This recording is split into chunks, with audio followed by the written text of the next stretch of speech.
Welcome to Collectively Rewilding, everyone. All right, a little bit of a rough start. I wasn't sure if the recording was going to work at all or if I was going to get into Zoom or any of it.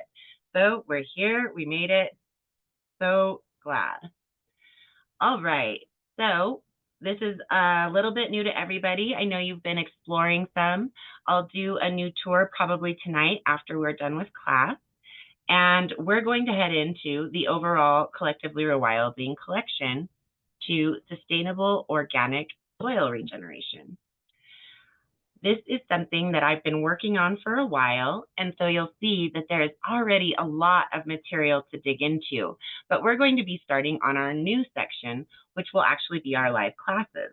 And so that is what we're starting tonight, and we're going to begin with the area that really gets you started, where you structure the soil that you're working with. You don't want to generally, unless you're just doing something like grass or very basic landscaping, which I consider landscaping to be almost lifeless. It's so controlled that it doesn't contain the amount of nutritive material in the soil, in the life of the plant itself. There's less nutrients, there's less bug life, there's less fungal life in the soil. It's just all less life when it's manicured landscaping, right? And so what we're talking about is something completely different. We're talking about an ecosystem that we're trying to not just recreate. Okay, when we break something, it's kind of hard to actually return it to what it once was. Take Lake Powell, for instance. Perhaps Tammy, being in California, knows a little bit about it. I'm not sure if Vanessa would know about it either. You're on the East Coast as well, aren't you, Vanessa? She has her earbuds on, so Oh, she's not going to be able to talk to Brina, but she's from Alabama. that's what I thought, that she was over on the eastern side of the continental divide. With Lake Powell, they're talking about draining it. And if they drain it, it still will never return to the ecosystem it once was. It would be something different, just as it is something different now as Lake Powell, where they've built this ginormous area. They've dammed it in a few places, and it's this huge recreational and electrical grid requirement. It's a big, big deal. And so when we talk about taking soil back to a healthier state, we can never return it to exactly what it was before it was damaged or altered by our interactions with it.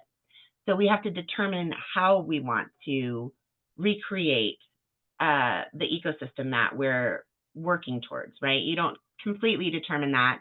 You set the building blocks in place and continue to monitor and see how that works. If you need to change this or that, the bugs and the animals will determine how and what they interact with and all these different things. We know a lot about it, but take wild bees, for example.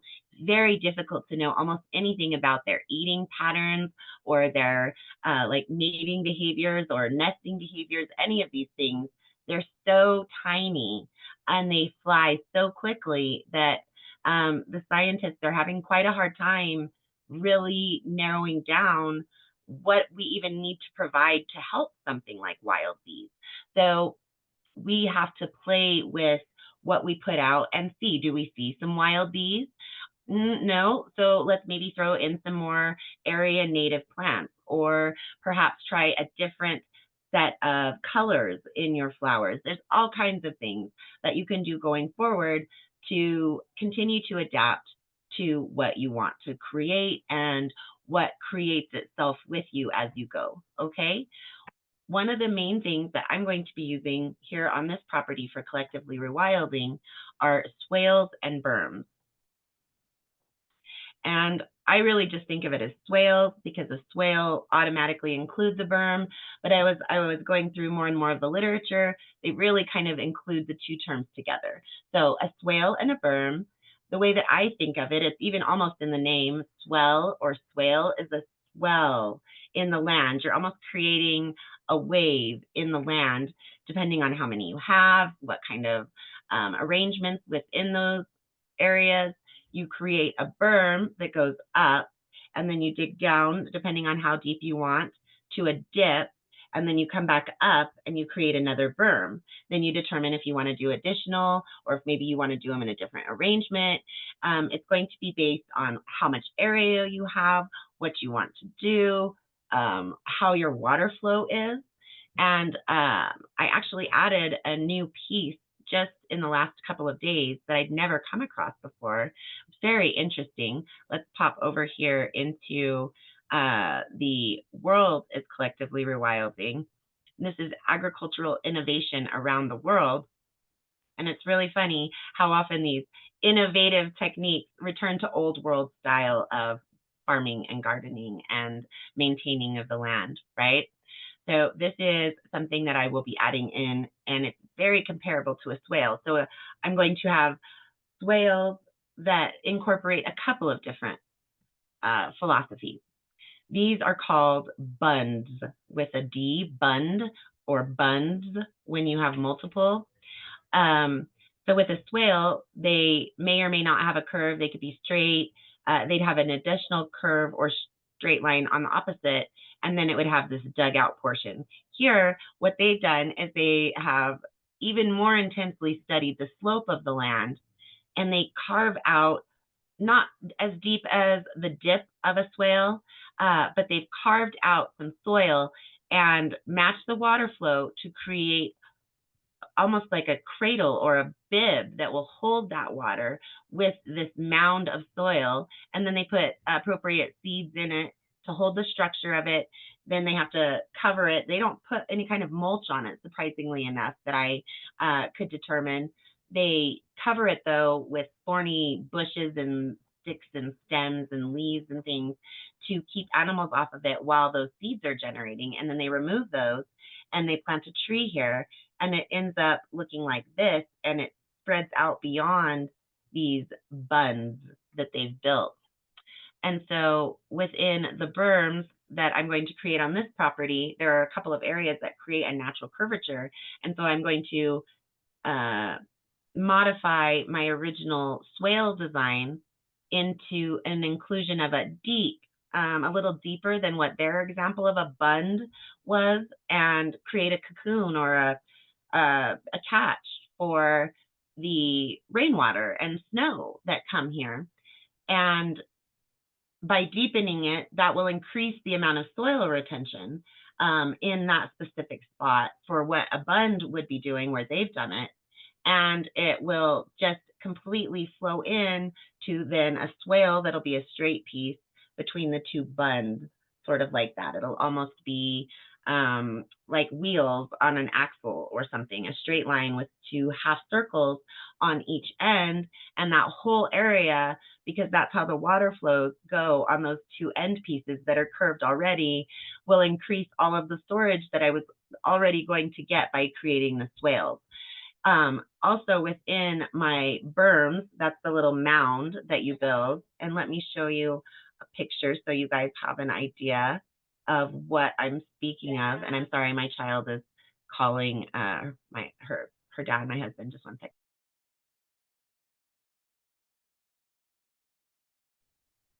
And so you're fine. These are specifically near a lake, but it's still a good visualization where you have the dip down and a mound built up and a mound built up. And of course you can do it on a slope. Mine is partially sloped. It's also partially flat. So there's a little bit of straight compared to this particular image. I don't think I have any more images right here. No, but there are in some of these articles that we'll talk about.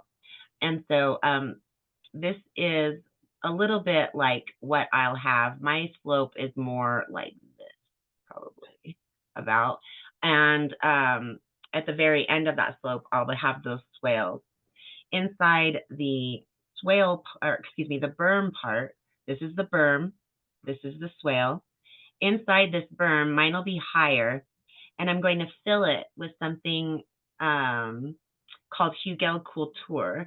And Hügelkultur is a style of gardening that was done originally up in, I can't remember, one of the Norwegian countries. I think Sweden, but don't quote me on that.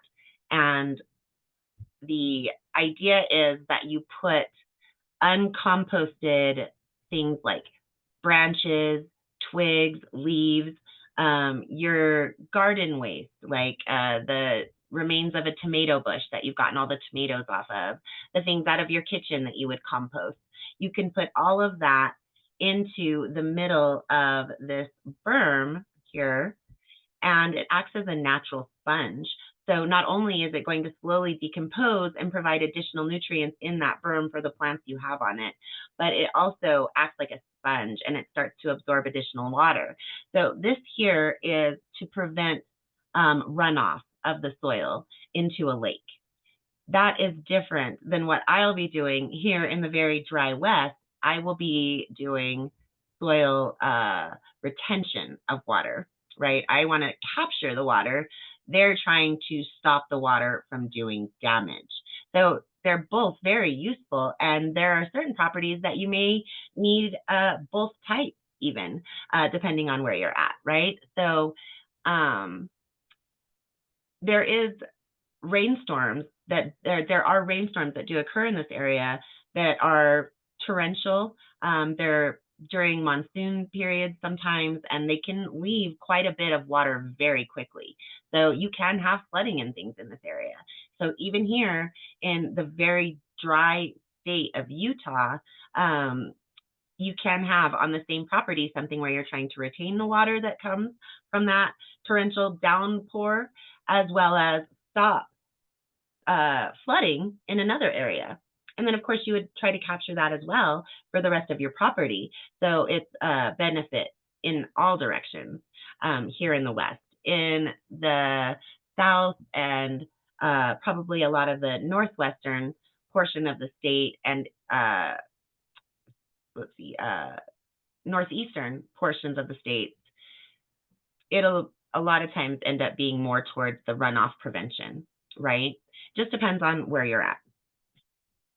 All right, so let's go over what the two different ideas of swales and berms, whether it is soil water retention or stopping runoff, all right? They're basically going to be built in a very similar fashion. A swale is a shallow dugout channel that directs the water flow, while a berm is a raised mound of earth that helps to hold the water within the swale, allowing it to soak into the ground. So a lot of times you will create standing water for a short period of time as it soaks in. And if you are in a wetter location, you may even create an almost constantly wet area, which can be a benefit too. You can do specific types of agricultural projects along a constantly wet area. So it's all really fun and it's all really beneficial. The swale captures the water. It in their variation won't retain much of the water. With the addition of Hügelkultur into your berm, that berm will also retain more water. So the swale captures the water. A contour line collects rainwater as it flows across the slope, like we've been discussing. You want, if your slope is coming down this way, you want your swale to run this way so that it captures that water coming down the slope. The berm is the basin that's going to stop it so that the swale can absorb it. And then again, as Hügelkultur, it will absorb some of that as well so that you lose less to evaporation. And there's also just a bigger area that has retained that water. So it'll just increase the effectiveness, essentially. Yes, it's acting as a small dam. You can see that when we look at these pictures here. It has a very defined stopping point, right? It's like a cup. It's going to capture that water like a dam. And a swale will do the same thing. They're going to follow the contour of the land. That's why I'm saying when you're talking swales, it may or may not be curved. It's easier, of course, to do a straight line. when you're digging and some things like that. So a lot of times you will see them in a more straight trajectory along the contour line so that it's capturing the water. With the addition of that curvature, though, it will increase the effectiveness where appropriate as well. You're reducing the runoff, just like we talked about. It can be utilized both ways. They're going to minimize the erosion. That's a big part of what they're doing over here. You can see all of this water that comes through here is washing the soil away. You can literally see the patterns that the water is making in the soil as it's washing it away because it's been damaged and it has no mulch, no ground cover, no plants, no root structure, no fungus, no threads of fungi throughout. They're all pieces of what holds the soil together. And if it's not held together, it's going to wash away at points. When the water reaches a certain amount, it will just begin to wash away your soil. We lose thousands of tons of topsoil. I believe it's every day. It's just a tremendous problem that we have. And so these are some of the ways to reclaim that broken soil and create a functioning ecosystem that will create a new way of life existing in that area. This area is different than what was, and now that they have reclaimed it, it won't be exactly what it was before. Now, if there was enough in the surrounding area, you can't see from these pictures, there may have been enough of the local flora and fauna to regenerate it close to where it was before. If not, though, it will be measurably different, right? Each situation will have its own variations, its own amounts of more closely regenerating or less closely regenerating. For instance, with Lake Callaghan, if they drain that out with all of the water and sediment and things that have been there, it will be quite different than what it was before they filled it as a lake. All right. Improved groundwater recharge. They did this kind of weird, I think they believe that they're going into the next one here. This is AI, right? Like AI is just increasing so dramatically. This was their overview of the two. I do like to use a little bit of everything. I go out, I look at the AI, I look at the articles, I read through books, I go through all sorts of different forms of media when I'm doing my research. Okay, and so improved groundwater recharge, meaning the retained water has more time to seep into the soil, replenishing groundwater levels. You have enhanced plant growth. The captured water can be used to irrigate plants in the surrounding area, promoting healthier vegetation. And of course, it's going to be more naturally appealing as it's beginning to green and show forms of life. And so then the things to consider are the things we've been talking about, the slope and grade, following the natural contours of the land, and your soil type. Your soil type is definitely going to matter. If you have a very clay-like soil, it's going to take it a really long time to penetrate your soil. If you have a very dry soil, I'm trying to think of the correct terminology. It depends on what kind that you have. If you have it like here in the West, where you have sometimes even to the point of alkalinized, and I can never say this word, when it's become alkalized and it's turned white, even that can be healed and mended. There is some of that naturally, of course, but we see more and more of it because we've damaged what was already there. And so you need to know about the soil that you're going to be working with so that you can both have the most success and tailor your plans to fit that, while also deciding how much you want to amend it. Do you want to change a very heavy clay soil into a more aggregate soil, a more nutritive soil where it has the clay and the, oh gosh, there are three main components of soil. This is not the area I specialize in, not the words and the names. I specialize in how to heal it and what processes to go in. But all of these things are what you want to look at. Here it is all dry, hard baked. We don't have any alkali soil.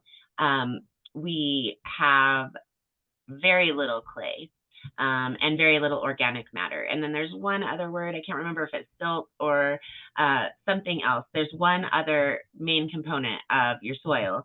And so we have more of that than organic matter or clay here in this area. In fact, we may have quite a bit of filler dirt, which is not even soil, it's dead dirt that they use in construction purposes. We have no idea what was done with the backyard. All we know is that it's completely dead now, with very few exceptions.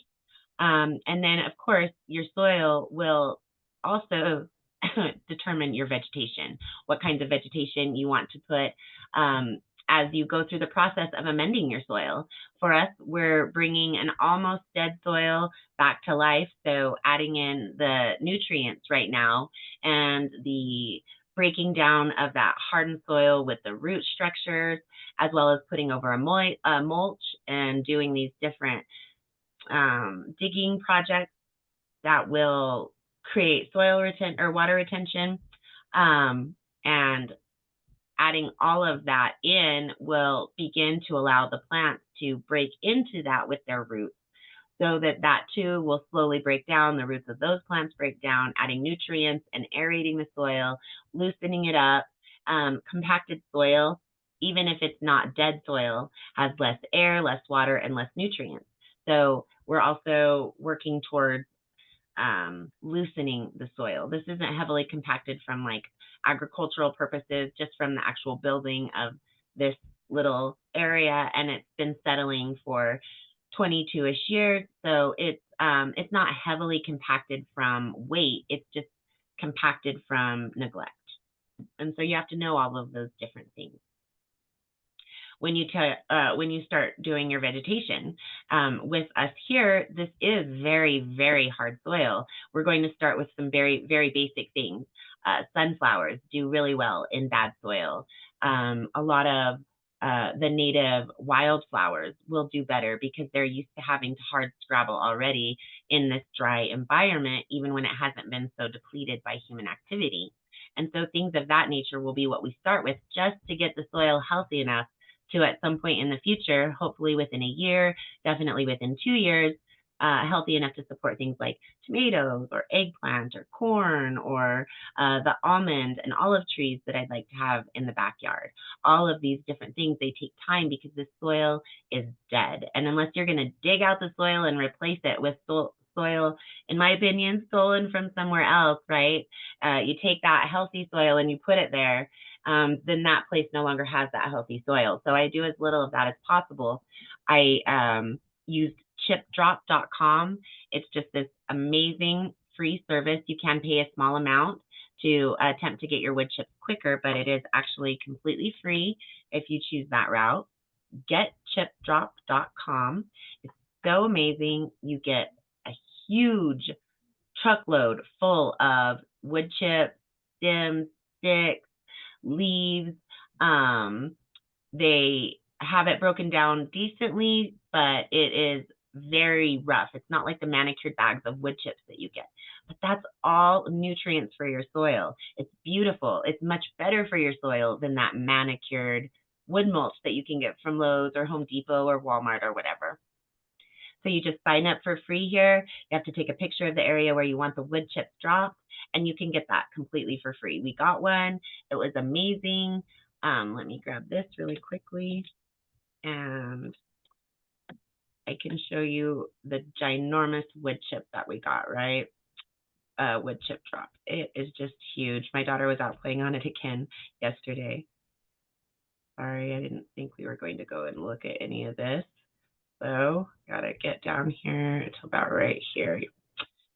You start seeing it. And so this enormous wood chip pile, I paid $40 so that they get to utilize the Get Chip Drop service for free, both the time for myself and for another person who wants a chip drop, because the customer doesn't have to pay, but the vendor, the tree service that is getting rid of the wood chips, does pay chip drop to utilize the service.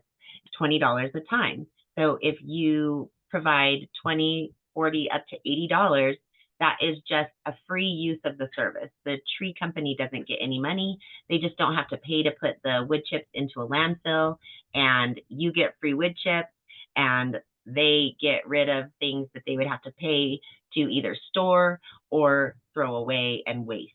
It's a really amazing opportunity. Let me throw that up here into the area that we're working in, which is the Collectively Rewilding Collection, Sustainable Organic Soil Regeneration. And that way you guys are able to utilize that if anybody has any interest.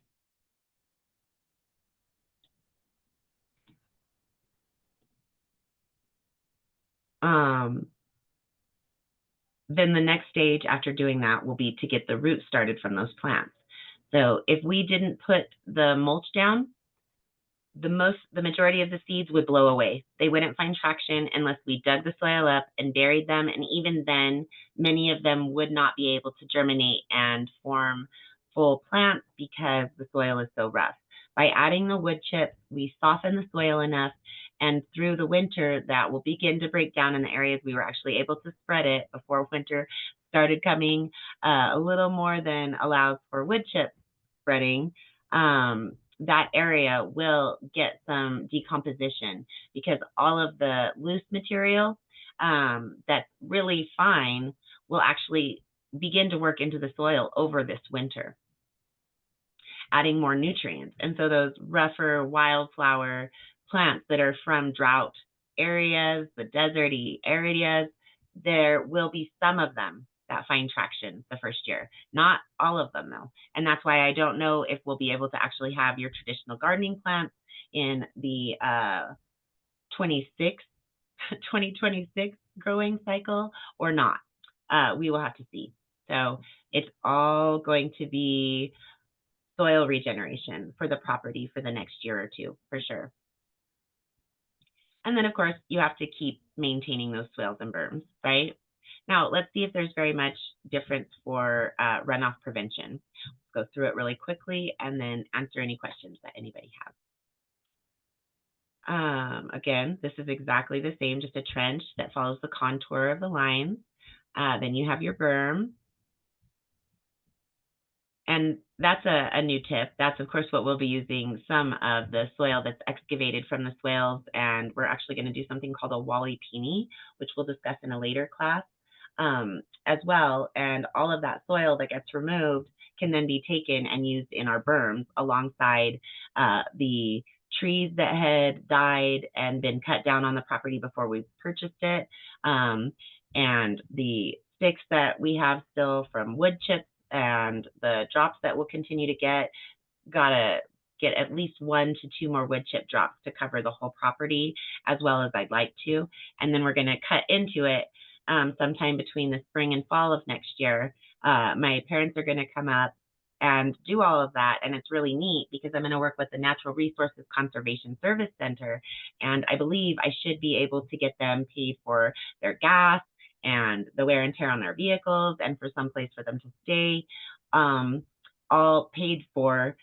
I pay for it first, and then the Natural Resources Conservation Service Agency will come behind and pay 75, 80, maybe even 100% of the cost that I incur for creating those swales and berms and that wally-peony. I have to put up the money up front, and then I get reimbursed for it. And so even with having family that's helping out and all of that, I still may be able to make it something that is worth their time financially. And I'm really excited about that. So I haven't gotten, I think I'm pronouncing her name right, the Etsy. I haven't been able to get in touch with her to get her out here to the property yet. She's been busy up in Cedar City and some different areas here in Utah working for the Natural Resources Conservation Service Center. And we haven't gotten that taken care of. I'm guessing it'll probably get put off now until maybe January, but I will definitely let you guys know after she's heard about all the projects, what she has to say about all of that. They're talking about nothing than a 25% grade. You don't want it to be any deeper than that, specifically because this is for the prevention of runoff, right? Now, when I am going to be including terracing into this, it makes me think of the Andes Mountains and how steep their slopes are that they're working with and the problems that they would have to deal with.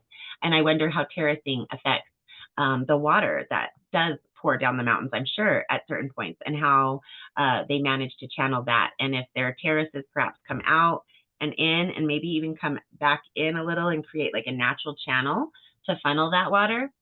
There's so many different things that we can do and that we can learn from what has been done before. So within my swales and a sunken garden bed, and perhaps the Wally Peony, probably not. That's a kind of a halfway underground greenhouse. There's going to be terracing throughout it.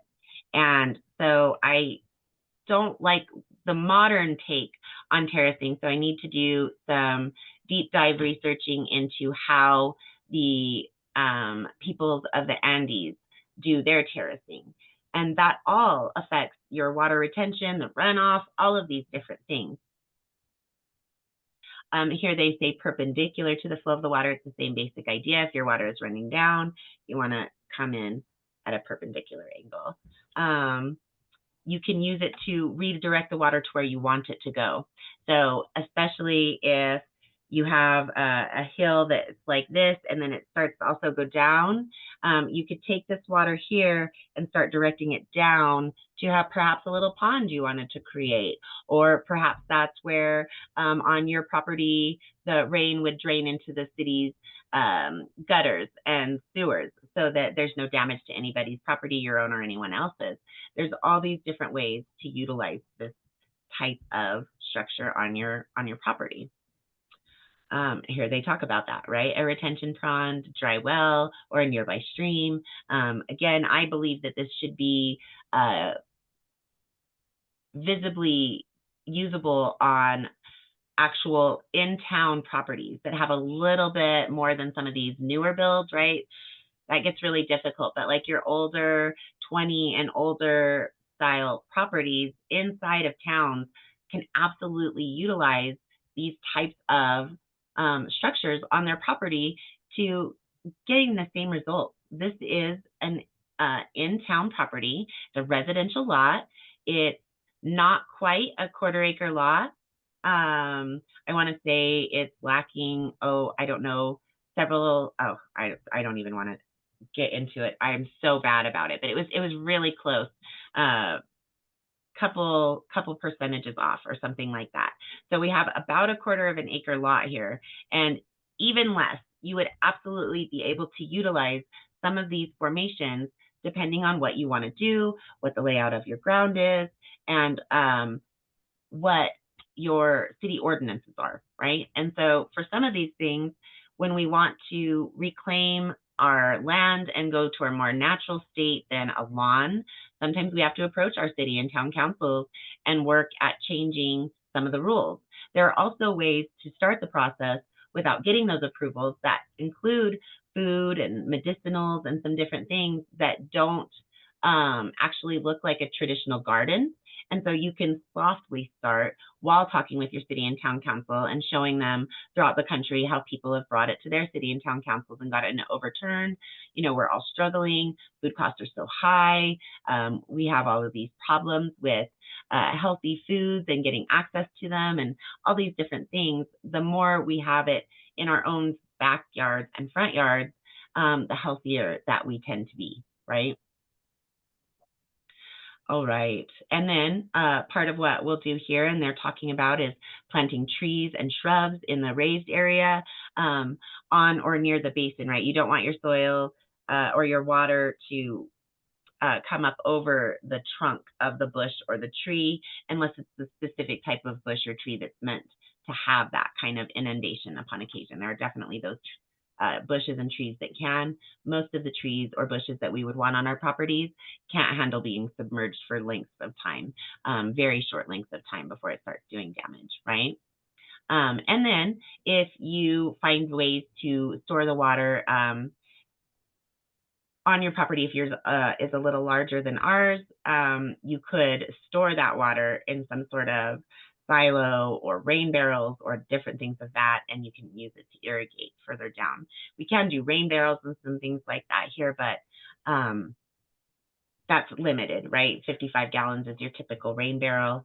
So maybe 5 or so on the property would be what we could do. And there's points that would really get a lot of water into those barrels. I do think that we would end up running over.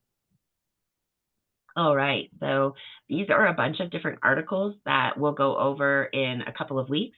We'll be back on the 15th for going over different articles throughout the region, throughout the nation, excuse me. We have one from Alaska, California, Colorado, Texas, Utah, Australia, and the European Union, all different ways of using swales and berms that people are putting into action as we are talking about it here in Collectively Rewilding. All right. So I hope you all enjoyed that. I get really passionate and I can get a little carried away. Any questions? Anything I didn't fully cover, or anything you'd like to ask about how you might implement it on your properties? Anything at all? And you guys, being a small audience, you can just unmute yourselves. You don't need to worry about raising your hand or anything like that. When we get a little larger audience, we can walk through the protocols for those who don't know how to raise their hand and everything. But if you have a question, just go ahead and let us know.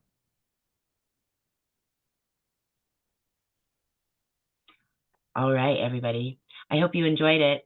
As we get going, if you have topics that you would like to see, we can always take a break from what we're working on and talk about a different topic, anything agricultural.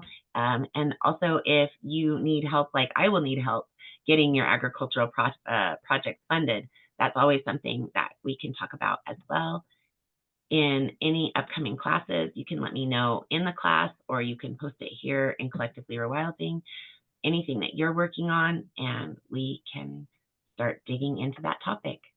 I hope you guys had as much fun as I did, and it will get a little smoother as we go on, changing topics and communities. Whew, it's a tongue twister. I will see you guys in a couple of weeks. Thanks, everybody. Night. Good night, Sabrina. You did a fantastic job. Thank you, Tammy. It was a little rough getting it started, but we got there. You did fabulous. Thank you, Tammy. Thank you, Sabrina. Thank you, Yes, audience. well. Bye. So appreciate it, everyone. Have a good night.